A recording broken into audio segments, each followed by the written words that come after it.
All right, let's talk about markets again for our main story. Crypto World's Brandon Gomez spoke to John DiAgostino, head of strategy for Coinbase Institutional. They spoke about what's driving the crypto pullback, Bitcoin's status as a risk asset, and more. So let's zoom out and have the macro conversation first, right? Major cryptocurrencies have melted down from highs this week. What do you make of that drawdown? I mean, is it a reaction to some of the macro headwinds, the government shutdown? What's leading it? Sure.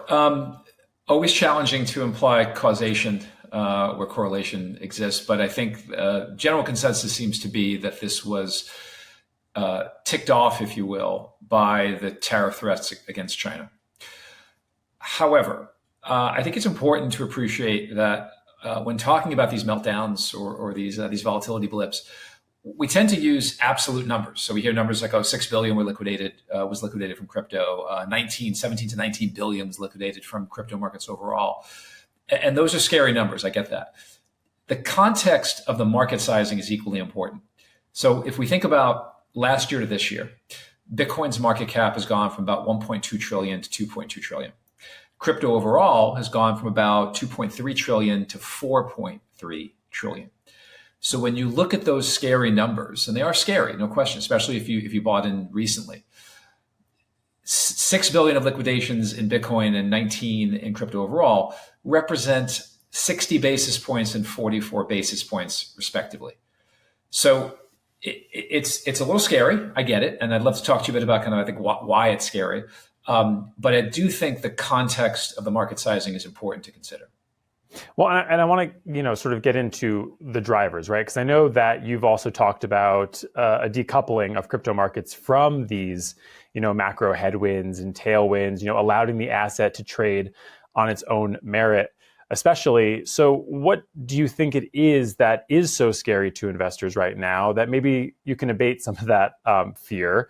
And what is driving prices? I mean, is it sort of the Washington headlines right now? And how long do we have until we are able to decouple, like, you've talked about in the past?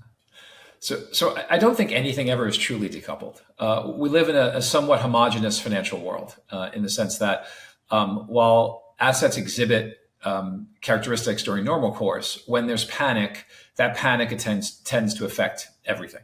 So I don't think any asset, I remember back in my old days in commodities, we used to talk about how commodities were generally decoupled from broader equity and debt markets. But I'll remind you that during a recent panic in the last 2 years, crude oil, the world's most valuable, stable commodity, was negative.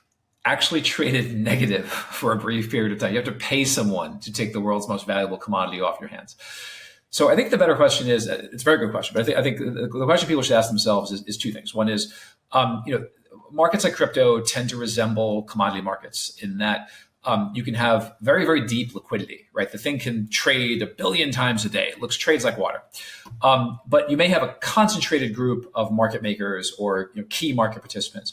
And if they take their foot off the gas, and unlike equity markets, crypto and commodity market makers do not have an obligation to continually post prices. So that liquidity can ebb and flow as the fear sort of ebbs and flows. But I think the broader point, Brandon, is, and this is what I've been kind of thinking through recently, so bear with me. If you think about when market meltdowns happen in equities, and I sit on the boards of some entities that invest in private equity and venture capital, and a really interesting thing happens. So public equity markets COVID happens, they wipe out, it's complete bedlam. Private equity and venture capital don't move that much.